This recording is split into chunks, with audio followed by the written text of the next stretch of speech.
So, brother to brother, this advice goes to younger men coming from somebody who is currently 28, right? So that's why I titled it Wicked Advice for Younger Men, Brother to Brother. So let's be honest, right?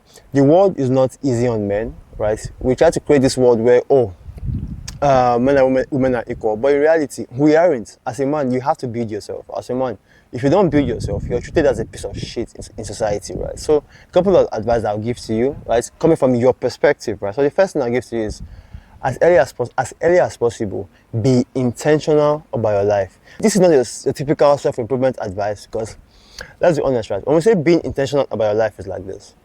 From the moment you're born, from being a boy, everyone has told you what to do, the clothes to wear, the food to eat, where to sit.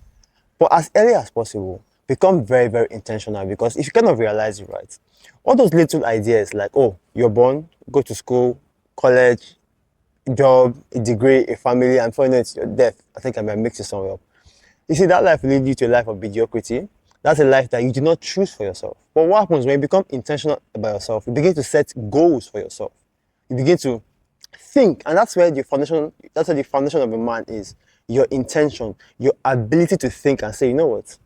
I think this is what suits me. This is what works for me, right? Okay, the more intentional you are about your life, the more fulfilled you are when you begin to actively live that life. But it starts from what?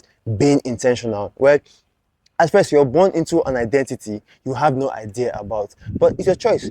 Do you want to change your identity or do you want to be stuck? Right? You don't want to be stuck in life.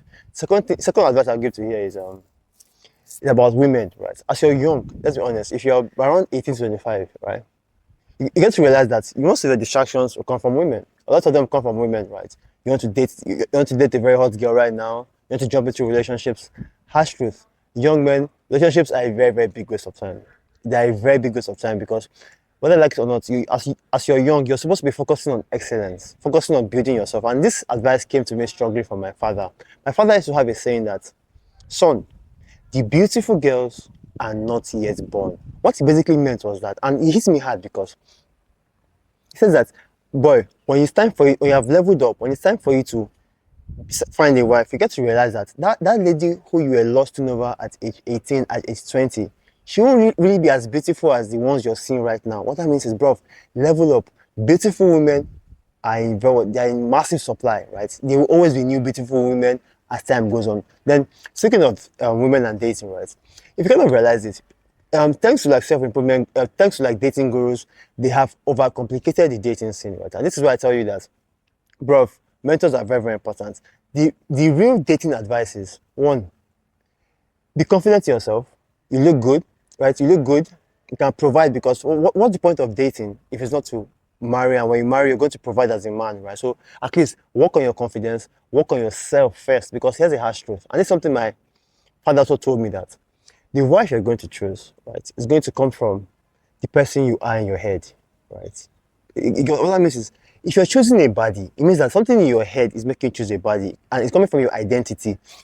And I'm seeing this in my life where the more I'm very intentional about the woman I want in my life, the less appealing these bodies are to me, right? Because of the way I carry myself, because of the thoughts I have of myself. Also, when it comes to relationships, right? There's relationships with women and there's relationships you have with other people. One thing for sure is that the most healthy relationships have healthy boundaries, right? That is, even regardless of girlfriends, father, boyfriend, if you begin to set boundaries in all of the relationships, it's completely easy, right? So, he has spoke about women. You have to be intentional about the women you're speaking with, right? Because most guys aren't. You guys have the idea of Instagram buddies, but I'm not entirely sure you want to wife them up, right? When it comes to dating, if you have to realize that the girls you're going after are the girls that I'm not entirely sure you have even thought about, right? It's mostly what the world has portrayed to you. So be very careful. Dating when you're young is not really wise. They tell you it's a nice thing to do. It makes you prepared for marriage. It doesn't actually. It completely distracts you from your purpose. Three is be brave. The reason I put this be brave here is, I do what be brave is that in every aspect of life, every level you get to, there is always a level of fear. There's always a level of fear. And one thing you have to realize is, as you grow up in this life is, everything in this world is created for a reason. Every single thing in this world is created for a reason. What does that mean? Fear is created for a reason because when you have that fear in you about something, as a man, as a man who thinks for himself, as a man who is intentional, as a man who is not average, one thing you get to realize is fear is not supposed to stop you. Fear is supposed to make you realize that something is not right somewhere and you should prepare for that thing, right? So this is it. Take it for the case of advice when it comes to fear. Shit, sorry. When you feel fear in any area of your life, ask yourself this question. What am I being afraid of? Do I have to achieve that thing? And the answer is yes. What are you afraid of and what can you do to solve that issue where you're being afraid of? A typical example is fear of rejection. You want to date very attractive women, but you fear being rejected by those women. By the way, I got rejected yesterday evening, funny enough. So you fear being rejected by women, right? So you barely approach. You only rely on dating apps on social media for women to come your way. But here's the harsh truth, right? When you know that you have to date very attractive women, but on the other side, you fear them, and that makes you ask yourself the question of what can I do, right? So I can still go ahead and meet attractive women. Mind you, I'm not a dating guru, so don't think I'm a dating guru here. Simple, right? What that means is, for me, I will tell you this is where looks comes in, right? How much have you built yourself? Because if you have built yourself, if you have built your fitness, your finances, and your confidence, those three things, I can guarantee you that it will become it's become easier for you to not get rejected, right? It become easier for you to approach women because women would barely reject you. Just how this thing comes into play. Now you were afraid of rejection as a form of fear. Rather than let fear control you, you're beginning to ask yourself, okay, what can you do so that the chances of me being rejected is reduced? Same thing with business. You're about to start a business and your fear is you might run out of capital before you get to see your profits. Then what do? Either you raise more capital or you reduce your expenses. You bootstrap to a point where you know what, let me focus on the very, very things that matter and ignore the fluff. So fear itself is supposed to make you calculate and think. If you see how to achieve that goal, then use that fear as a way of calculating for yourself. Now, before I go on to the next point, right, I always talk about three crazy emotions for men, which is lust, fear, and ego, right? These three things are there to help us as men. Right? They are there to help us as men. If you try to kill them in you, if you kill your fear in you, what happens? You get stuck in your comfort zone or you do some dumb shit. If you don't have ego, you lack the drive, right, to build yourself. Because why? When you lack your ego, there's no drive to get anything done, right? This is why spiritual gurus, guys who want to pursue the spiritual ideas when you're young, they're always broke. Then if you have ego, if you have lust problems, right, or you don't have lust, what's the point? Fuck it. You better go after women, right? Because again, lust itself, if you control it, right, if you control it, you can be very intentional about the women you bring into your life. 4 is patience, right? Like, I'm reading through my notes, so 4 is patience. Now, one thing I'll say about patience is, I put this in here is, as a man, right, when you're very young, right, coming from my life, right, you get to realize that you want everything quick. You want the women quick. You want shortcuts. Anytime someone promises you quick results, you want to jump on it, right? Because you feel that's the way, that's the path forward. But one thing I've come to realize is you should know how to use patience to your advantage. Patience, as a man, is your advantage. So how is patience your advantage? If you realize that everything has its own time, no matter the fuck who you are, and even if you try to speed up the process, there are always consequences. There are always consequences for speeding up the process. You see, a child takes 9 months, right? Some plants 6 weeks, some plants 2 months. But the point is, that is the nature of the plants. That is the nature of what they are creating rather. So patience should be what gives you that edge. Because over time, things begin to compound. Now, that does not mean that you close your arms and sit down. But with patience, you know that you're putting in the action, right? You're putting in the right action. Because again, some people can misunderstand this. You're putting in the right action with your patience, knowing fully well that at some point, results will begin to come in, right? Of their own accord, right? That's why I tell you this, that, bro, if you're putting the work, patience is the game. Sometimes you may see your friends, right? Racing, getting things better than you, but that's not fucking business. That is in no way your fucking business. Life is not a race, right? Patience is always your friend. And as a man, one thing you should realize is, guys, when we're in our 20s, people don't really take us serious, right? I can tell, but as you begin to grow older, right, you're putting in the work, at some point, results will begin to come in, right? I'm saying this for a fact because I remember when I couldn't talk to girls, right? I couldn't talk to them at all. Even though I was like 6 feet tall, shy, I always shake around them and stuff. Over time, working on my confidence, working on my finances, working on my fitness, it just became very easy to do that. It's a thing where I still get rejected, but it doesn't bother me anymore. Patience. Patience when you're doing the work. You see, patience is your friend as a man if you are putting the work right. So, 5, very important, is the people around you. Now, there are two types of people you need to be around you, right? But the two types are: 1, your brotherhood, and 2, your mentors. Why? Because let's start with what you currently have. What you currently have around you are what? Are friends. And there's a reason I brought these two together into one. This morning, by the way, I'm in my father's house, right? I just came in to visit my mom. I figured that, well, I'll be staying here for a day or two, so you might see me here tomorrow, you may not see me here tomorrow. So I was taking a walk in my room, and I magically ran into my former karate instructor, and he was running up his walk, I was running up my walk, and before you know it, we began to like walk together, and before you know it, we walked for 90 minutes straight. We kept on looping through different streets, and the kind of life orientation he was giving to me just felt like, Prof, I needed to hear some life advice again that I have heard, I'm living by, but it's just nice to hear fresh perspective of life, right? So I'll tell you this.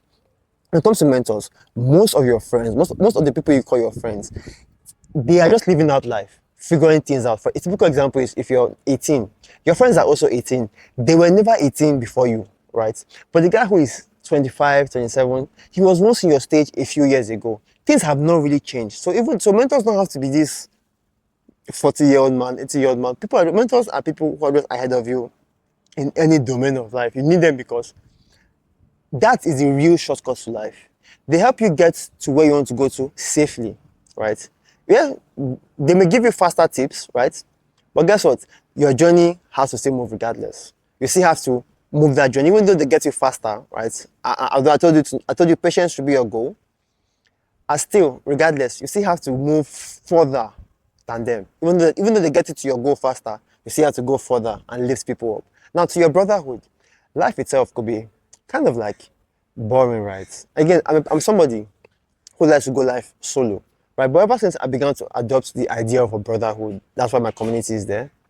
Ever since I began to adopt the idea of a brotherhood, life has been very, very easy, knowing fully well that there are people out there who think like me. There are people out there who are rooting for me to succeed as a group, right? And I'm also down for them to succeed as a group. I'm saying this because, bro, if you have the right brotherhood, life just becomes fucking easier, right? You get opportunities. There are guys who are actively rooting for you, even though at the point of making this video, my social media is not where it is, right? But I'm putting in the work into it. But these guys are just out there trying to get me to succeed, introducing me to people without even me asking, right? Something for them. They're looking after my back. I'm looking after their back. Number 6 is, speaking of a brotherhood, it is have a code and live by it. Now, yesterday I was talking to Isaac. Isaac, if you watch this video later in the future, I'm straight. You're a real G. So yesterday we were talking, right? Isaac, and then we're talking about ideas, business, video editing, and all that BS, right? He's a very, very good videographer and everything.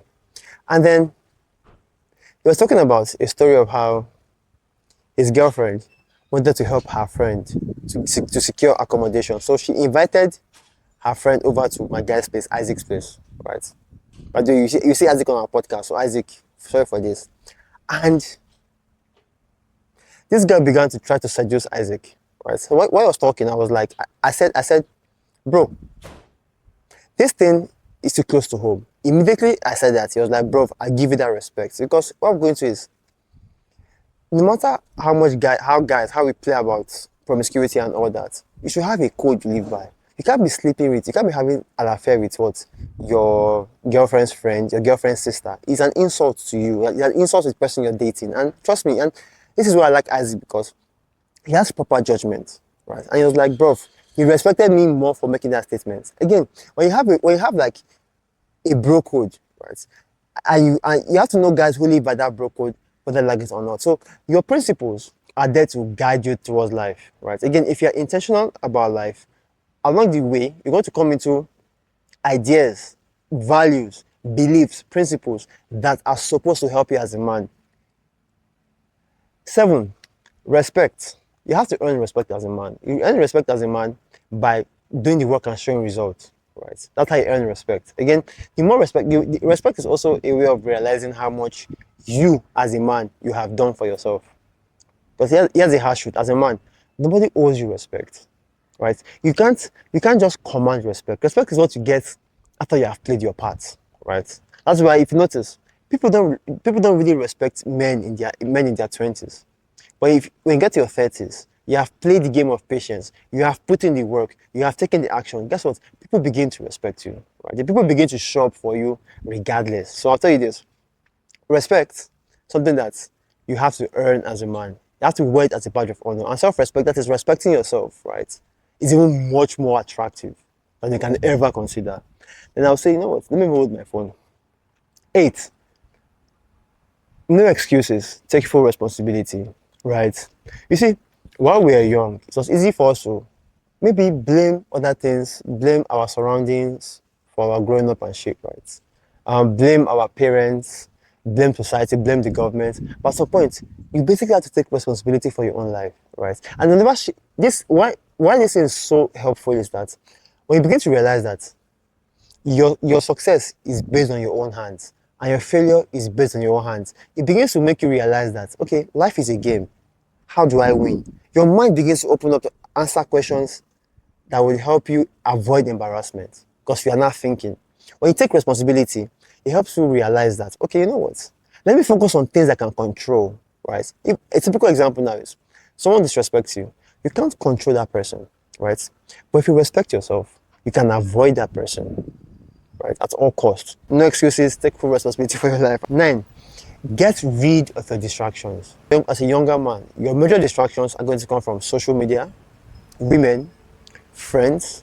The more you get rid of them, the more you begin to see the path clearly. Now, the only reason you don't know that this is a distraction yet is because you don't have goals yet. You're not being intentional about your own life. Because the moment you choose to be intentional about your own life, what happens?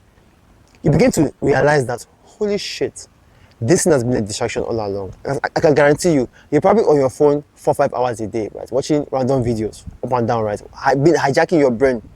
But here's the harsh truth. If you don't have a goal, you never can tell whether that thing is distracting or not. You never can tell. So please be very intentional about your life. Get rid of distractions. And you know when there are distractions, if these things are disrupting you from getting towards your goal, right? If they're distracting you from being on your purpose. And the 10, which is very important. Hold on, let me check my battery. If I still have battery in the camera. All right. I still have 10. Number 10 I have here is free your mind, right? Free your mind. You see, almost everything we are made to believe as men today, they are all lies. They are all bloody lies.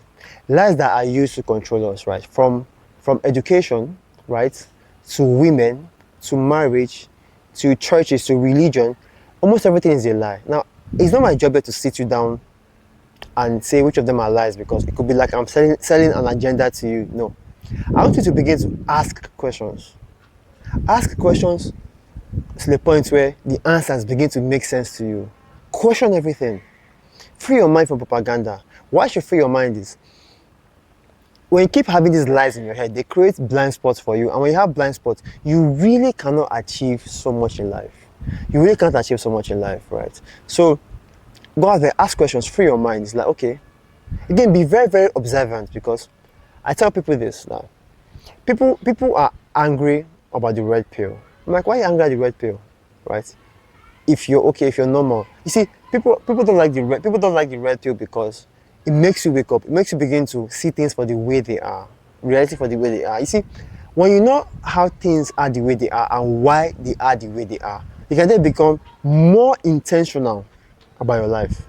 But that is what most people are afraid of, being intentional about their lives. That's what I tell you this as a brother. Free your mind. Right? Anything you hear from me, question it. Even why I want you to free your mind is, apart from thinking from yourself, I could give you an advice on this video that makes sense, But in reality, in your reality, it doesn't play a role. That's why I tell you, each time you hear an advice from me, ask me why it works. If I forget to tell you why it works, ask me why it works. Because my reason for it working may not be your own reason. A typical example is, I tell guys that your 20s, right? The reason your 20s are for building is this. For the average man, all your life, up until maybe your late teens, your early 20s, people were making choices on your behalf. Your mother chose what you were going to wear, they chose what you were going to eat. So when you get to your early 20s, you begin to make your own choices for yourself, right? But now you're lost. It's like, how the fuck should I take care of myself? And trust me, I too was on this road, right? I was like, I should take up responsibility for myself. So now that your 20s is the first time where you're beginning to, again, why this is very important is because most guys, this is what most guys do. When most guys realize that they now have to start making choices for themselves, right? Which is most likely what you might be doing. You will not go around and turn to your friend. Ask yourself, what is my friend doing, right? Okay, if my friend is doing this, there's a high chance my friend has figured out life. But guess what? Your friend may not have figured out life. Your friend may just be as stupid as you, right? May just be doing as dumb shit as you. That's why I tell you this. Your friends just turn this, they never experienced 18 years old if you're 18 and they are 18. This is their first time of being 18. Stop asking advice from them. Your mentors who had the results you are looking for are a better bet. They are safer bets, right? So if you hear an advice, whether it's from the red pill, the blue pill, try to figure out why it works, right? Again, the more you ask questions, the more you begin to personalize the answers and figure out what works for you. Again, it starts with you, with number one advice. If you are very intentional about your life, it becomes easier. The key word here is easier to know what is a lie, what is serving and what is not serving you. Because I'll tell you this, as a man born today, your biggest problems are comforting lies. So by the way, you might be wondering, where am I, right? Like, why am I not in the studio? Why am I outside? Where the fuck am I? This is where I grew up. This is my father's house. My father is obviously late, and I went to visit my mom. So I figured that, well, you know what? My plan was to just stay there and just relax, watch some movies. But bro, I mean, if you really enjoy what you do it everywhere you go, right? So this morning, when I ran into my karate instructor, I was like, you know what? Fuck it. I mean, I have my camera and I'm already vlogging, right? I must as well just make a video because these are two separate cameras. So let me show you something that I think I'm very, very proud of. Right? This is his garden, right? This is his garden. And when I was like very, very new to self-improvement type stuff, right? There's a particular video that Patrick Bet-David made where Patrick Bet-David said that there's a Jewish phrase that says a man needs to do three things in life: write a book, have a son, and then build a tree. So that was around the same time my father passed on, right? So when we went to go and bury him in his like hometown, he had this tree around. This tree is called the soursop tree. Yep, soursop tree. And then I was like, you know what? Let me plant a soursop tree. At least I've added something to my life, right? So I planted one. And mind you, soursop was like one of the best fruits my father enjoyed while he was still alive. That's another. So I planted 3. Although the irony is, I have never eaten from this tree. Other people have been eating this before I came around. But regardless, I don't mind. I just like seeing something that I know that I did, right? And I'm enjoying it. So, alright, brothers, that's it. The major motivation to making this video was the meeting I had with my karate instructor, and it just felt therapeutic. I figured out, well, you know what? Fuck it. So one day, maybe tomorrow or some other time, I'll be creating tips or sayings that my father gives to me, and it works for me in my life like crazy. I don't know if I should do that tomorrow because my podcasts, they come out on Sunday, right? The one I shot this week comes out on Sunday. So if I make a video tomorrow, I'm going to have to release 2 videos. So enjoy the day, brother. Talk to you soon, and bye for now.